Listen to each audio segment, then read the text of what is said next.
Hello mga kasarap! Isang mapagpalang araw nga sa ating lahat. Ngayong hapon ay nadatnang ko ang pamangkin ko na si Mamax at best friend ko din. Natahimik at nanonood pala ng Cartoon Network. Kaya pala sobrang tahimik. Dahil dyan ay sinabayan ko na rin ang pagkain ng tanghalian. Tanghalian o almusal, ewan ko, bahala na. Salamat nga pala sa nagbigay sa akin ng face crab o crab face. Bahala na rin kung anong tawag doon. Dahil hapon na at nakauwi na si Marian, siya na ang naglinis at nagwalis. Inayos na rin niya yung mga toy at suka. Si Zoe naman ay inayos ng istante dahil mamayang mga madilim na, itiyak na marami na namang kakain. Hinanap ko ang pamangkin ko at best friend ko na si Mamax. Yung pala ay natutulog, kaya hinayaan ko na. Ngayon naman ay pumunta ako sa kwarto upang puntahan ang ating Disney princess, si Maldit, feeling secretary. Yung pala ay natutulog, kaya hinayaan ko na rin siya dahil maya-maya ay magbabantay siya. Si Marian naman ay dire-diretso na ng paglilinis. Ayun, sa kabilang vulcanizing may kumakaway. Si Onod nga pala yun, yung nagpapashoutout sa ating nakaraan. Yan nga pala yung kabilang kalsada, dyan nagpaparking yung mga tracking na tumatawid para kumain sa atin. Tingnan ko rin pala yung parking kasi nakapark pa rin daw dun yung mga tracking ng beverage. Yung pala, inaayos nila yung sasakyan nila. At meron pang tao sa taas. Uy, huwag ka tatalon dyan. Pag-usapan natin yan kung ano man yan. Pala yung papa-shoutout lang pala siya. O sige, yan na natin. At may dumating na rin kaming customer nung hapon na yon at inistima na ni Zoe. Binigyan na niya ng pagkain, kumaway pa at shoutout daw. Nagpapa-shoutout doon sa kay Alan. Shoutout daw sa'yo, Alan. Sa paglabas ng aming karinderya ay nandito na naman si Zoe, nagwawalis. Pagsipagan yarn. Welcome kayo lahat dito sa Raisin Eatery. Nandito na nga pala yung aming little bossing, ang best friend ko at pamangkin ko na si Mamax. Tinawag ko na rin si Marian kasi meron siyang parcel na dumating, yung ginagamit sa kanyang mukha. Ewan ko kung ano yun, Kojik daw yun, papaganda pa. Ewan natin kung maganda naman talaga siya. Gumayak na rin ako kasi magsisimba kami ni Zoe sa Pulong Gubat. Yun nga lang ay hapon na. Malamang papadilim na, gagabihin kami sa pagsisimba namin. Dire-diretso na rin pala kami ni Zoe. After namin gumayak ay bumiyahin na kami.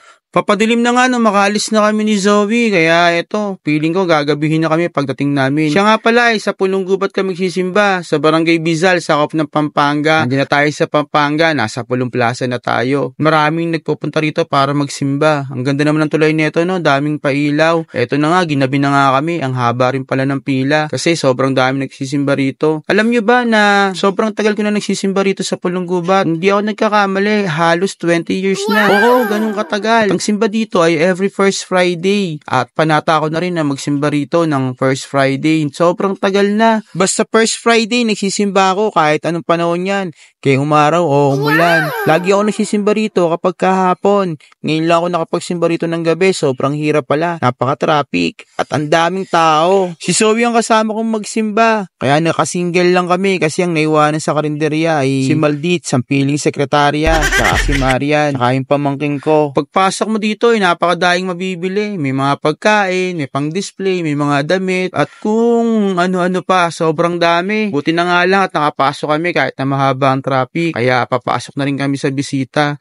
Bisita nga pala ang tawag pag maliit simbahan, di ba? Pero yung mga malaki simbahan, ang tawag yata rin simbahan talaga. Pagpasok namin dito, nagtulos rin ako ng kandila. Yung tatlo na ang itinulos ko, yung para sa pamilya, kalusugan, at para sa negosyo. Nagdadasal ko lagi yan. Yun ang lagi kong tinutulos dito, yung tatluhan. Pagkatapos, papasok na tayo sa loob ng bisita para magsimba. Ang simba nga pala rito ay every first Friday ng unang buwan. Lagi kong hinihiling dito yung kalusugan ng aking pamilya, saka yung pinagmumulan namin ng kabuhayan, ang Raisin Eatery. Siyempre, dinadasal ko rin na sana ay mag-boom o mag-click itong paggawa ko ng content para mas makatulong ako sa aking pamilya. Nakita ko rin pala yung suki namin ng sweet corn. Bumili na rin ako para sa amin ni Zoe. Masarap yun, yung may condensed tsaka merong powder cheese. Nilaga na yung mais. Ang sarap nun. Pinakita rin kami sa malamig kaya bumili rin kami. Ang binili namin ay yung dragon fruit. Mukhang kay sarap-sarap. Tapos yan ay konting lakad lang na nakita namin dito tinitinda ng mga kwek-kwek. Bumili kami ni Zoe ng kwek-kwek. At tsaka dito na rin namin kinain. Sarap. Nakaka-relax. Ito lang naman din ang dinadayo ng mga nagsisimba rito. After magsimba ay yung mga pagkain. Pero syempre, wag pa nating kalimutan ang panata natin sa pagsisimba. Ito pa rin ang ating mga kahilingan at manatili tayong nakakapit sa kanya. Inabutan nga pala kami ng gabi kaya kailangan na rin namin umuwi at nagmamadali kami dahil walang tao sa karinderya. Salamat mga kasarap. Maraming salamat. Bye-bye!